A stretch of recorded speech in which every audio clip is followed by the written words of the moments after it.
As the current gaming generation comes to a close, I'm feeling a little nostalgic. PS5 and sex boxes with 4K gaming, monstrous FPS, and lightning-fast load times put us ever further from the days when Nintendo and Sega were playing tug-of-war over dozens of bits. Before we charge headlong into a bold new frontier, I'd like to return to a simpler time, an age where, for better or worse, or rock hard like today, bosses were still an unforgettable feature of our beloved pastime. If you've been subscribed to the channel, you'll surely recall my 2010 decade list for both bosses and games. The same principles apply here. The term retro will apply loosely to everything from the PlayStation 2, GameCube, Xbox generation, or older, and if that makes you feel old, you're not alone. But today's list of the hardest bosses of yesteryear isn't about sad tidings, rather to go back to a time where the rough edges of retro gaming steamrolled my child brain for your entertainment. I'll be ranking the hardest bosses based on those memories. In all likelihood, if I were to go back today, I may find some of these challenges less daunting, but I'd like to share my childhood struggles in earnest. I'll be limiting these struggles to a single boss per franchise, and let me offer a reminder that this ranking is based on my sole rose-tinted experience. There's no way I can include everything, and this list isn't meant to be an objective aggregate. For that, I hope you'll share your toughest retro bosses with us in the comments so we can create a nostalgic hub of boss beatdowns. Without further ado, here are the top 10 hardest retro bosses. Number 10, Yeti Boxing, Spyro 3, Year of the Dragon.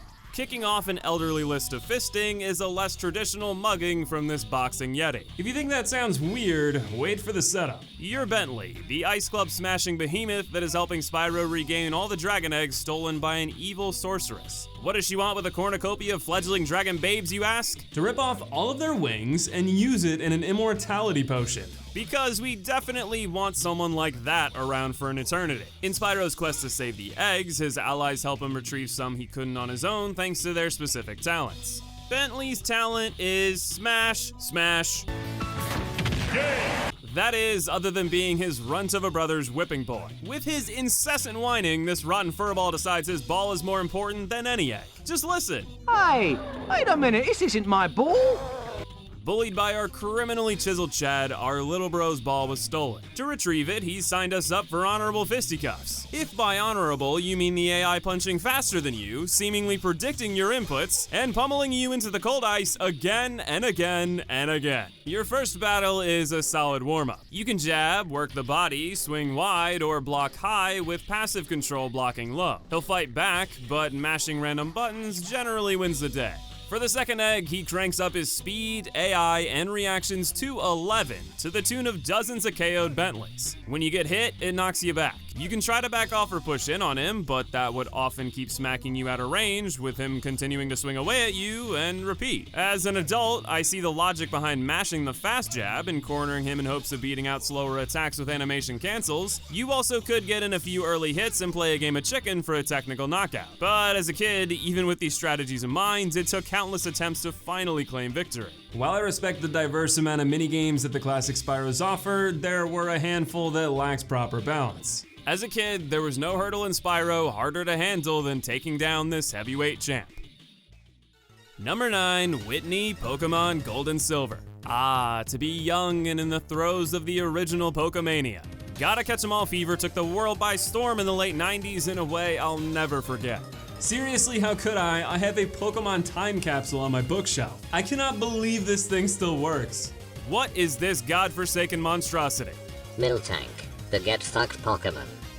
As functional as ever. Unlike my team of cute, cuddly pocket monsters that got absolutely steamrolled by this crybaby and her momentum-charging milk boulder that flattened them all into poke pancakes. Whitney is a Goldenrod City gym leader with a simple dream: prove the worth of the oft-overlooked normal-type Pokemon. How could she possibly accomplish this, you might ask? Through witchcraft that seduced your team into loving this cow and then using its signature move, Rollout. She'll start by using Attract, a move that can immobilize opposite-gendered Pokemon with love by random chance. As your likelihood of being able to muster offense declines, she casts Rollout, a move that locks Pokemon into a tumble-a-tear for 5 turns. Each turn it grows more powerful until your entire team is nothing but glorified bowling pins. If you survive this assault long enough to do significant damage, it can use Milk Drink, a move I'd really rather not imagine it practicing.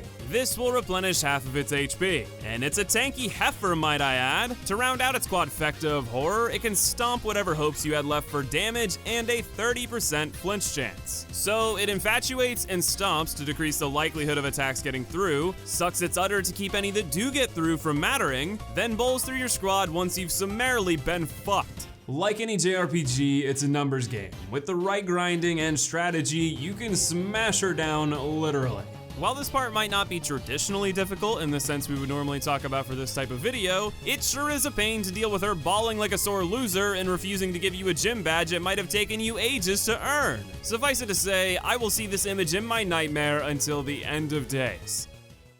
Number 8, Psycho Mantis Metal Gear Solid. Speaking of mental torture, if you thought Game Freak's boardroom was laughing thunderously at the thought of children shouting at their Game Boys, imagine Hideo Kojima's delight at grown men dropkicking their PlayStation as Psycho Mantis made them his plaything. If you know the trick to beating Mantis, then he is hardly deserving of being on the list. Going off my own blind experience, however, his difficulty was a completely different story. In line with his name, the power of his telekinesis allows Mantis to predict your every move. In doing so, you could spend nearly an hour getting in enough lucky pot shots to down the psychic.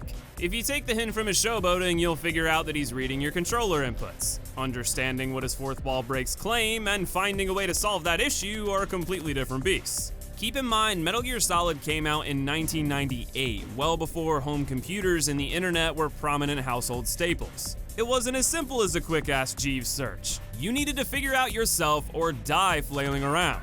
But I did say this was based on my own experience, and I did not play in 1998. It was 15 years later in college that I first got my hands on Metal Gear Solid. To put an end to the foreplay, beating him virtually requires you to plug your controller into the console's second slot. Well, I played the game on PS3, a console with wireless controllers. So I got a double whammy of taking eons to figure out the solution, then being baffled at how I was supposed to swap my only controller to a second imaginary port. Fortunately, Bing exists, and I was able to have someone reveal you can switch the controller to port 2 in the console settings. It made what would have been nearly impossible much more attainable. So though Psycho Mantis is more than manageable once you know how to overcome his tricks, the sleight of hand was grueling to figure out in a way I'll never forget.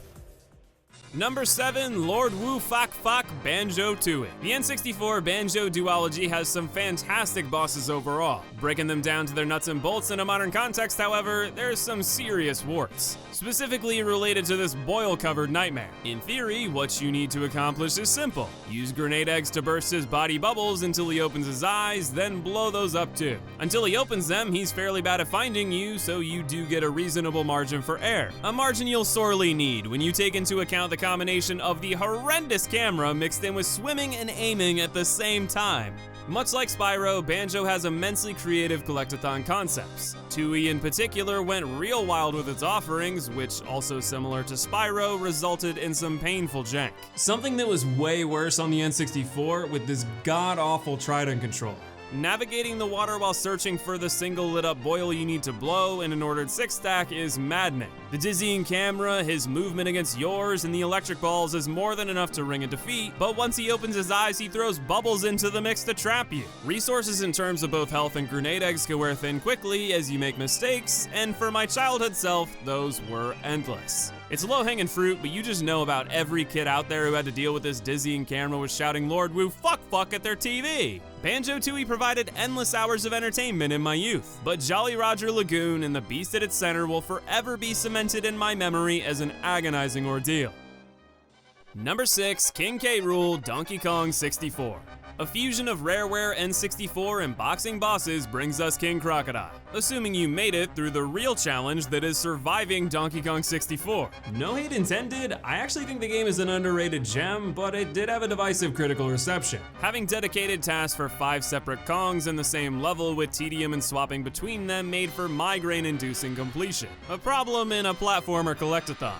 I played a lot of those growing up if you couldn't tell. What I didn't play at the time were mega retro consoles like the NES or old arcade booths. So imagine my surprise when all the trials in Donkey Kong 64 didn't lead directly to the final boss, but to beating 2 other entire games. That's right, in a themed homage from hell, you're required to obtain the Nintendo and Rareware coins to represent the publisher and developer respectively. To do this, you need to beat the original Donkey Kong and Rare's obscure origin title Jetpack.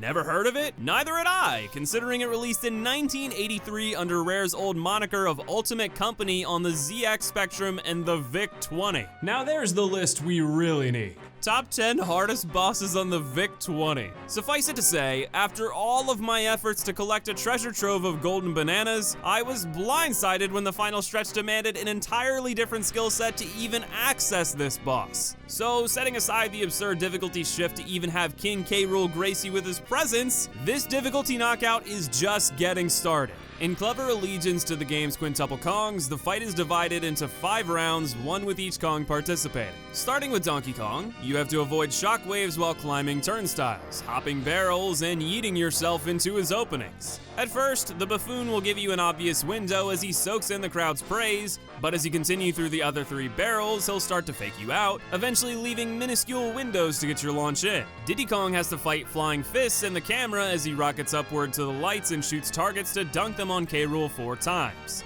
Lanky Kong has to smack off-screen switches, chuck a barrel for a banana peel, avoid the lumbering dunce cap, and perfectly align you in a trombone pad to play a tune and have him come running to slip 4 times. Tiny Kong has to leap over mega shockwaves with hardly enough clearance, shrink, then go into his shoe to dance with his toes and strike raised ones with a feather 4 times. Finally, Chunky Kong has to give a button the people's elbow while avoiding the invisible rope bouncing Croco, stealing his invisibility via pad, get big, then Omega Punch him 4 times, with the timing becoming increasingly more difficult as he becomes invisible, varies timing, and starts zigzagging. All of these 20 hits you need to land are timed on a Kong by Kong basis. You can take 12 hits yourself, but if you fail to get the 4 strikes on Krool within the time limit, you start over with that Kong. You have to do the entire sequence over, but you don't regain health. And if you ever lose a single Kong, you have to do it all over again. This mechanical masterpiece is a grueling marathon. I love how creative it is, giving every Kong a chance to shine and putting to use the tools you use to get here, and the humor is brilliant. But damn, if it isn't one of the hardest bosses I ever beat as a kid, especially when you consider the other 2 games I had to beat to get there. Number 5, the Test of Strength, Star Fox Adventures. What could possibly make a boss harder than having to beat 2 entire games and a boxing marathon? A single event more difficult than all of them put together, of course. Which will become all the more terrifying once I explain how simple in theory the Test of Strength is. Not as horrifying as playing this astronomical failure of a game in the first place, but it's pretty close. While it's easy to point out the failings in sheer concept and execution, there's plenty of terrible surrounding the game's finer details. For example, in an effort to provide what is otherwise a very easy game with some difficulty, you're faced with a handful of Krazoa tests. Though the Test of Fear is often renowned as the most grueling of these tests, it isn't what I would consider a battle, much the opposite. What is a battle is flexing your might against this asshole. Like seriously, why did he do that? Just listen to the sound effect.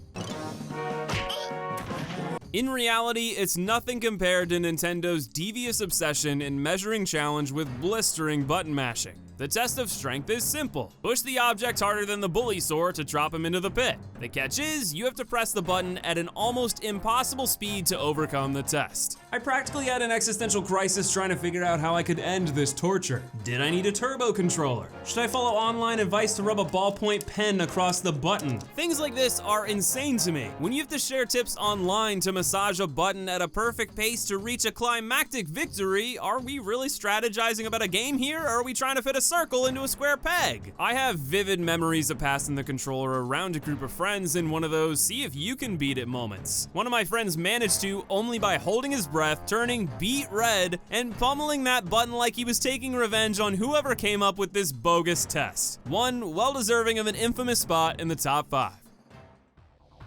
Number 4, Boost Guardian, Metroid Prime 2, Echoes. Metroid is no stranger to difficult bosses, with the original Mother Brain platforming Bullet Hell Fiesta nearly claiming this spot. In the end, I couldn't deny a boss that the senior director of development on Metroid Prime 2 Echoes himself admitted he couldn't beat outside of debug mode. It's for that reason they nerfed it in the Wii Trilogy re-release, but I had the joy of experiencing the original on GameCube. Your goal is straightforward. Fire away at the boss until it becomes a boost ball of death, then succumb to your fate. In the off chance you don't want to take the beat down, too bad. In the more likely chance you want to minimize the beatdown and actually progress in the game, good luck. While the boss slams its balls around, it's invincible. If it collides with you, it takes half an energy tank, a resource that is very limited this early in the game, so even in the best case scenario, you can only take a handful of these hits. Your only cover are 4 pillars that can be broken by the boss, and though they do offer an HP pickup, it's at the cost of losing a safe haven and spawning another enemy to hassle you. To win, you need to wait for it to turn into a cloudy puddle and spam it with morph ball bombs. Unfortunately, the damage they inflict is paltry compared to the Guardians, not to mention touching the puddle takes half an energy tank too, a likely outcome when getting close to attack it. All of this is rough as is, but apparently that wasn't enough. The battle takes place in the Dark World, a realm that drains HP without a light crystal nearby until you obtain a later game suit that prevents this. Taking place too early for that suit, unlike other bosses, the devs decided screw it, let's forgo the light crystal to spice things up. So while all those gutting attacks are unleashed, your HP is constantly draining, making this a timed battle as well. The frantic panic this encourages makes mistakes more likely, compounding frustrating difficulty into a generational challenge well deserving of a spot on this list. Number 3, Virgil, Devil May Cry 3, Dante's Awakening. The Motivation Man's tireless tread on my psyche transcends gaming generations. Whether it's as the hardest boss of the past decade or judgmentally cutting my inadequate skill to size in retro vision, Virgil is a titan of boss difficulty. Devil May Cry 3 isn't ever particularly easy, but Virgil's final duel with Dante is on another level. Oppressive use of Devil Trigger to offset your biggest advantage, lightning fast attacks that feel almost impossible to read, immense damage inflicted for any mistake in a battle of attrition, mechanics that grow in complexity as you raise the difficulty, and multi-phase move evolutions all add up to make this a brutal affair that easily could have taken the top spot on this list as well. My caveat for not raising it any higher is that I wanted to base this list on nostalgic experience, and this is the single retro boss I decided to include that I only fought in recent years, nearly 2 years ago when I ranked the Devil May Cry bosses to be precise. As with his modern counterpart, everything about his difficulty has near unlimited potential with the style system, something I didn't even take advantage of when I first played the game. I can't even imagine how hard managing Smoke and Sexy style on top of the difficulty would be. For that, and the hearty beatdown I got on the normal difficulty not too long ago, Virgil earns a top 3 nod. Number 2, Sephiroth, Kingdom Hearts. For a moment, I considered whether the original Sephiroth was worth a place on this list, only to remember the hardest thing about that boss was wading through his hour-long attack animations. Forgoing the cinematic flair for a more hands-on beatdown in real time, Sephiroth represents everything difficulty meant to me when I was young. By that, I mean I actually believed it to be impossible.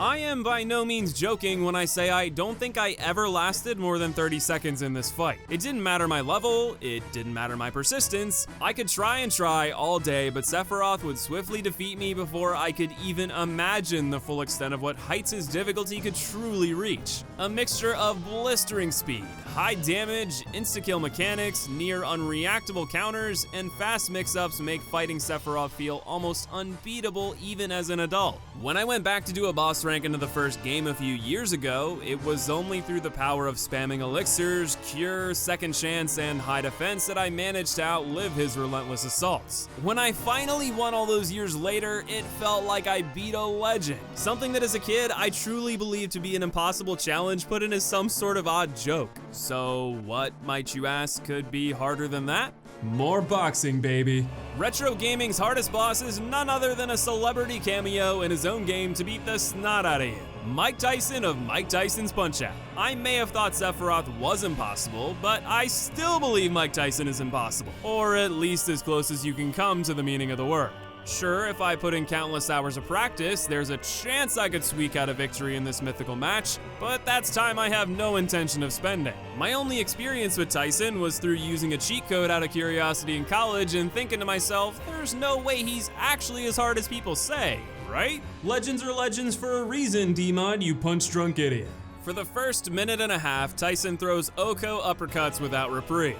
Get hit by a single one and you're immediately toast. You can block it, but that only prevents the instant KO. You still take massive damage. To make it through the first round, you need to dodge with perfect precision for 90 straight seconds. After that, he throws in hooks telegraphed by winking, lesser damaging punches, and the final kicker, untelegraphed blows that whittle your health down in no time. Whether you go for the God Gamer knockout or the more conservative TKO, beating Tyson is one of gaming's hardest challenges of all time. One I personally have no intention of ever attempting to overcome again after only an hour of SmackDowns with no progress to show for it a decade ago.